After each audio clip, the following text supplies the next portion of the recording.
പ്രേമക്കുരുക്കിൽ ചെന്ന് പെട്ടു. തുടർന്ന് നൈരാശ്യമായി. നിങ്ങൾ വിവാഹത്തിലെത്തുമോ അതോ കലഹിച്ച് പിരിയുമോ? വിവാഹിതരായിക്കഴിഞ്ഞാൽ പ്രണയത്തിന് ശേഷം ആരോഗ്യകരമായ ദാമ്പത്യ ജീവിതം ഉണ്ടാകുമോ? നിങ്ങളുടെ മാതാപിതാക്കൾ അംഗീകരിക്കുമോ നിങ്ങളുടെ പ്രേമം? നിങ്ങൾ പ്രണയിച്ച് നടക്കുമ്പോൾ തന്നെ കലഹിച്ച് ഇരിക്കുകയാണോ? എങ്കിലും നിങ്ങൾക്ക് തീരുമാനം എടുക്കാൻ പറ്റുന്നില്ലേ, വേർപിരിയണോ തുടരണോ എന്ന്? ഇതെല്ലാം നമുക്ക് വേദിക് ആസ്ട്രോളജി അനുസരിച്ച് ശുക്രൻ എന്നത് ബന്ധം, ചൊവ്വ എന്നത്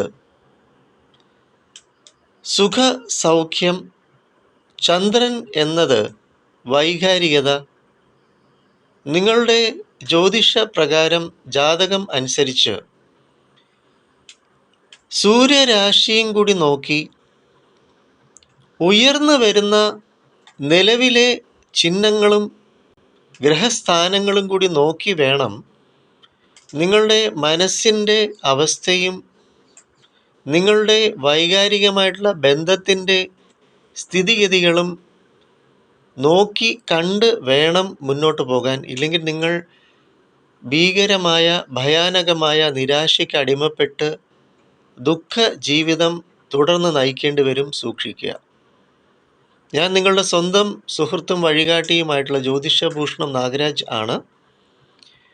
കൊല്ലം മുഖത്തലയിലാണ് നമ്മുടെ നാഗ മത്സ്യാവതാര ജ്യോതിഷാലയം.